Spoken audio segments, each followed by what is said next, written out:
안녕하십니까. 저는 방금 소개받은 한국과학기술단체 총연합회 권오남이라고 합니다. 오늘 이렇게 뜻깊은 자리에 서게 되어서 굉장히 영광입니다. 제가 사실 목소리가 요거보다는 꽤 좋거든요. 근데 목감기가 좀 걸려서 좀 목소리가 이런 점, 거친 점 양해해 주시기 바랍니다. 저는 오늘 코드 속의 병현, 프레임 속의 차별이란 주제로 말씀을 드리려고 합니다. 먼저 저희가 질문 하나 드리겠습니다. 우리는 누구를 위한 AI를 만들고 있습니까? 그러면 아마 이 질문에 여러분들은 그거는 모두를 위한 AI가 아닐까요? AI는 중립적이니까요. 그런데 여성진문 김효선 대표님께서 벌써 답을 미리 해 주셔서 제 생각에는 이것이 오늘 제가 드릴 첫 번째 메시지인데요. AI가 중립적이라고 생각하는 그 자체가 하나의 편향이다라는 것입니다. 그러면 그 이유를 세 가지 시선에서 말씀드리도록 하겠습니다. 저는 알고리즘 언어를 아는 수학자입니다. 저는 604개 학술단체 500만 과학기술을 대표하는 과학기술계 대표입니다. 저는 오랜 시간 소수에서 자리에서 묵묵히 일한 여성과학자입니다. 그래서 이 세 시선이 교차하는 자리에서 오늘의 사유를 같이 시작할까 합니다. 60년 역사인데요. 한국과학기술단체 총연합회, 너무 길어서 우리가 과총이라고 부릅니다. 네. 너무 길어갖고요. 과총이라고 부릅니다. 과총은 원래 한갑을 맞이했습니다. 이 60년 역사에서 여성은 19대 김명자 전 환경부 장관에 이어서 저는 두 번째입니다. 60년 동안 단 2명, 바로 이 숫자가 오늘 우리가 같이 사유할 모든 것의 출발점이 됩니다. 제가 어젯밤에 제가 사용하는 AI에게 한국과학기술단체 회장 그려줘봐 라는 프롬프트를 썼습니다. 어떤 거 예상하세요? 저처럼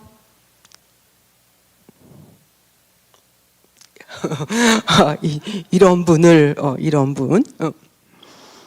그래서 제가 정확히 한국과학기술단체 총연합회 제22대 권오남 회장의 얼굴을 그려줘 라고 또 했습니다. 어떤 걸 기대하고 계신가요? 그렇게 기대하고 계시죠? 약간 젊은, 제가 조금 젊다는 걸 아나 봐요. 근데 성은 헷갈렸습니다. 제가 정확히 22대라는 숫자도, 정확히 권오남이라는 이름 석자도 정확히 프롬프트에 입력했습니다. 그런데도 AI는 그리지 못했습니다. 그것은 AI는 한국과총회장이라는 단어는 60년 동안 학습된 평균에서 보면 이런 분들입니다. 양복을 입은 남성들입니다. 이것이 오늘 우리가 마주한 그림입니다. 데이터에 적은 사람은 이름을 불러도 프롬프트를 쳐도 보이지 않습니다. AI는 데이터에 있는 것만 그립니다. 그리고 데이터에 없는 사람은 이름을 불러도 데이터에 가장 가까운 모습으로 대신합니다. 여러분들은 이건 단 한 사람의 일이라고 생각할 수도 있습니다. 다음 슬라이드를 봐주십시오.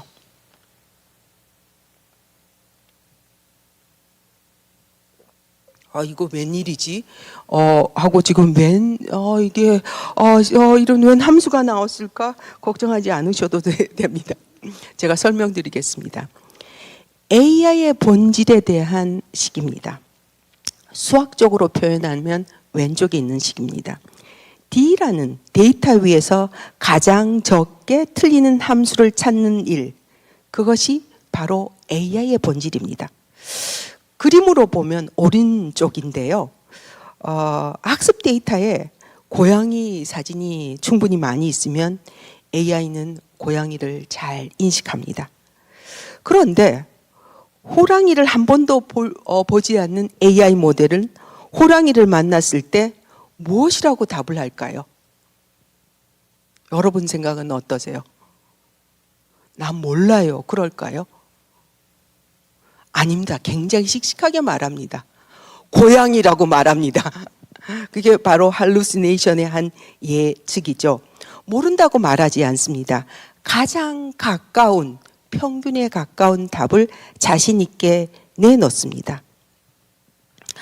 그리고 그 데이터에는 한 글자가 모든 것을 결정하는데요. 저기 L이라는 게 있습니다. L 보이시죠? L. 이거는 손실함수, 로스를 약자로 쓴 것입니다. 이 L을 한번 펼쳐보겠습니다. L을 펼쳐보면 n분의 1. 이거는 중학교 수학에 나오는 내용입니다. 평균을 의미합니다. 평균. 즉 손실함수 L을 펼쳐보면 n분의 1로 합한다. 즉 평균입니다. AI는 평균을 최소화합니다. 자, 그러면 이 평균이란 단어가 과연 무엇을 만들었는지 한번 볼까요? 오른쪽입니다. 2018년 발표된 젠더 쉐이드라는 연구는 상용 얼굴 인식 AI가 백인 남성의 얼굴은 99.2% 정확도로 인식하면서도 흑인 여성의 얼굴에서는 65.3%로 떨어진다는 것을 보여주었습니다. 34%포인트의 격차입니다. 이 격차가 무엇을 말하는 걸까요? 이게 단지 통계일까요? 아닙니다. 이 격차는 사람이 됩니다. 어떤 사람이 될까요? 미국에서는 이 정도의 정확도 얼굴인식 AI가 공항, 경찰, 채용에 이미 사용되고 있습니다. 그 가운데 공식적으로 확인된 잘못된 체포만 14건 정도 있는데요. 이거는 빙산의 일각입니다. 피해자가 자신의 무죄를 증명할 수 있는 경우에서만 세상에 알려진 것이죠. 확인된 피해는 압도적으로 유색 인종, 특히 흑인 여성 고령자에게 집중되었습니다. 3분의 1의 오류는 누군가에게는 잃어버린 자리입니다. 일자리입니다. 그 누군가에게는 의심받는 삶이 됩니다. 그래서 하버드 대학에서 박사를 받은 캐시 오닐은 이렇게 말했습니다. 이 평균이란 한 단어 앞에서 소수는 매번 사라진다. 캐시 오닐은 모델은 수학에 새겨진 의견이다 라고 말합니다. 저는 이렇게 번역하고 싶습니다. 알고리즘은 수학 안에 새겨진 편견이다 라고요. 그 사례를 이 수학에 새겨진 의견이 실제로 어떻게 작동하는지 두 사례를 말씀드리도록 하겠습니다. 미국 워싱턴 DC 2011년 어떤 5학년 담임교사는 학생과 학부모에게 모두 호평을 받는 분이었어요. 그러나 학교 평가 알고리즘 점수가 하위로 나오자 해고되었습니다. 구체적인 이유는 끝까지 비공개였습니다. 한 사람을 위한 알고리즘이죠. 2012년 범죄 예측 AI 프레드폴이 LA, 시카고, 뉴욕에 도입됩니다. 알고리즘은 흑인 동네에 범죄가 일어날 것으로 예측해 순찰 집중을 권고합니다. 더 많은 순찰은 더 많은 단속과 검거를 낳습니다. 그 결과 흑인 동네는 범죄 많은 데이터로 기록되고 그 다음 주에도 알고리즘은 같은 동네 순찰을 공고합니다. 피드백 루프 알고리즘이 차별을 연구하는 그림이죠. 불투명성, 거대한 규모, 약자에 대한 피해, 이 셋이 합칠 때 모델은, 알고리즘은 살상 무기가 된다고 주장합니다. 저는 한 발 더 나가 두 개의 질문을 던지고 싶습니다. 누가 AI를 만들고 있는가? 그리고 우리는 AI를 어떻게 대하고 있는가입니다.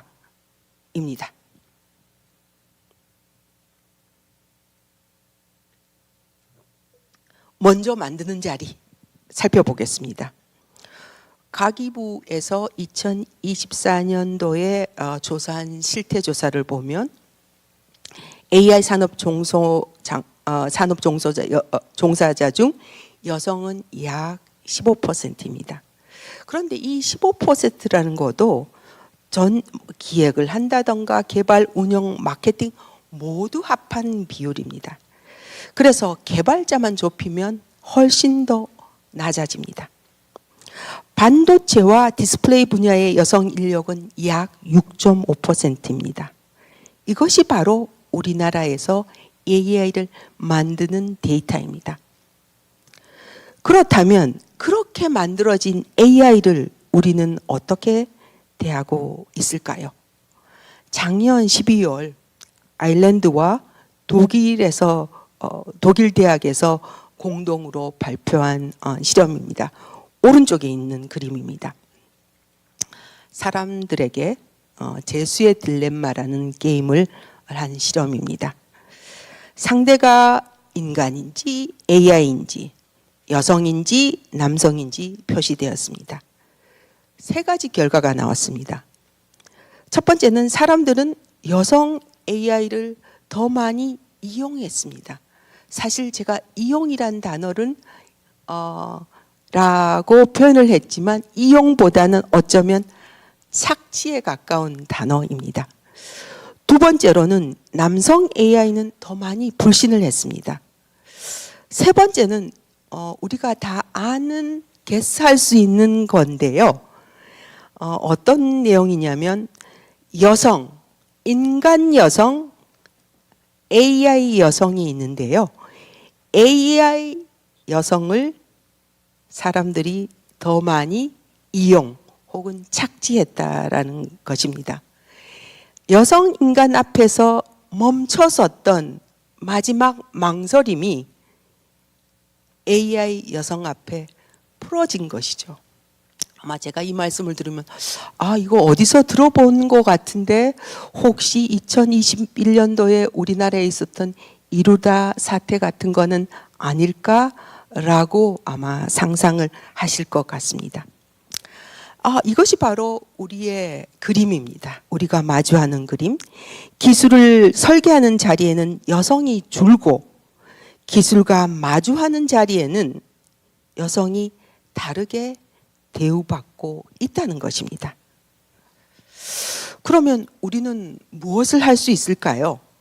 이 편향을 어떻게 바로 잡을 수 있을까요? 다행히 수학의 답이 있습니다. 왼쪽을 보면 손실함수 L 계속 나오죠. 손실함수에 한 항을 더하면 됩니다. 그 항의 이름은 바로 공정성 항입니다. 기존의 평균 손실에다가 새로 더한 공정성 항. 이 람다에 배제된 자의 목소리에 얼마나 가중치를 줄 것인가 결정하는 값입니다. 이게 어떻게 구현되겠어? 수학적으로는 그렇지만 이걸 어떻게 구현할 수 있겠어? 그런 질문이 스물스물 올라오시죠. 2024년 칭화대에서 한 젠더 케어라는 연구를 보면 이 공정성항을 적용해서 17개 거대 언어 모델에서 편향을 평균 35% 감소시켰습니다. 기술적으로는 이미 우리는 답을 알고 있습니다. 문제는 의지입니다.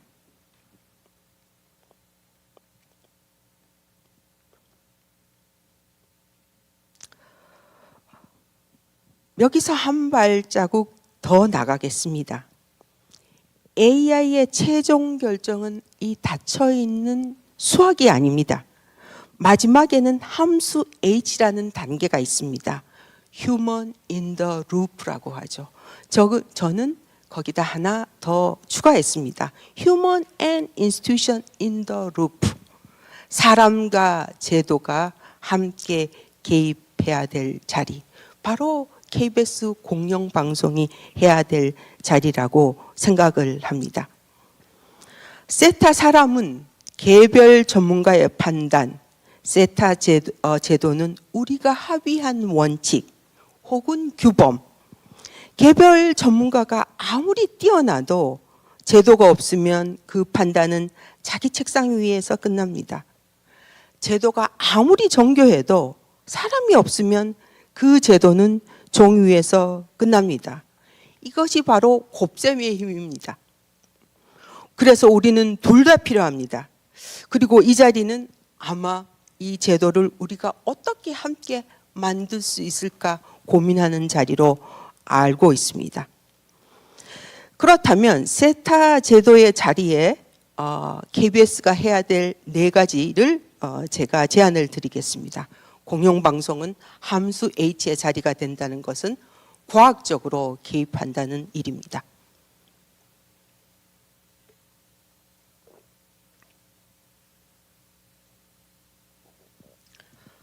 네 가지 제안은 다음과 같습니다.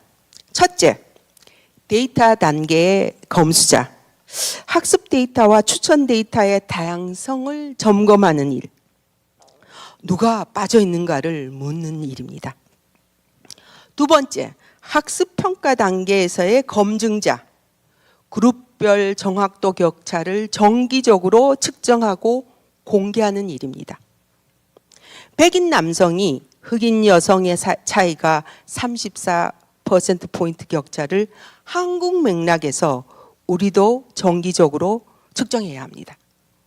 셋째, 배포 운영 단계의 공시자입니다. AI 활용의 투명성을 표시하고 알고리즘 영향 평가 보고서를 정기적으로 공개하는 일입니다. 넷째, 거버넌스 전반의 합의자, 시민, 특히 여성과학자, 성인지 감수성이 있는 여성과학자, 과학기술계가 함께하는 상시 자문협의체를 운영하는 일입니다. 그리고 이 자리에 이제 한국과청 회장으로서 혹시 저희가 하는 역할이 있다면 저희도 기꺼이 함께하고 싶습니다. 이 4자리에 KBS가 쓸 때 공영방송은 비로소 세타 제도의 자리에 서게 됩니다. 이미 사장님께서 말씀해 주신 것처럼 KBS는 방송 제작 가이드라인과 AI 가이드라인을 가지고 있습니다. 방송 가이드라인은 컨텐트 차원의 구체성을 담고 있습니다. AI 가이드라인은 원칙 차원의 일반성을 담고 있습니다. 그래서 이 두 가이드라인에 다리를 놓는 일, 방송 제작의 언어와 알고리즘의 언어를 잇는 다리, 그 다리가 바로 성인지적 알고리즘인 검증입니다. 마무리하도록 하겠습니다. AI는 현실의 거울입니다. 어쩌면 현실 거울이 약간은 편향된 거울입니다. 아마 발표 처음 제가 했을 때 슬라이드 기억날 것입니다. AI가 그린 과총회장에는 제가 없었습니다. 이름을 목 놓아 불러도 나타나지 않았습니다. AI는 차별이 있으면 차별을, 편향이 있으면 편향을 어쩌면 더 굴곡지게 비치는지도 모르겠습니다. 부르지 않는 이름을 보이지 않게 됩니다. 그러나 제 생각에는 공영방송은 등대가 되어야 한다고 생각합니다. 데이터에 없는 사람이 빠지지 않도록, 코드 속의 편향이 프레임 속의 차별이 이어지지 않도록 우리는 손실 함수에 하나의 항을 더해서 코드 속의 정의, 프레임 속의 포용으로 나아가야 모두의 AI로 향할 수 있습니다. 그 무게의 항 람다 기억하실 텐데요. 이 항의 무게를 결정하는 자리에 공영방송이 하나의 함수 역할을 수행해 주시기를 부탁드립니다. AI가 누구를 비추는가는 결국 우리가 결정합니다. 오늘 이 자리에서 시작된 물음이 다시 KBS 안에서 그리고 우리 사회 안에서 깊고 길게 공명하기를 진심으로 바랍니다. 감사합니다.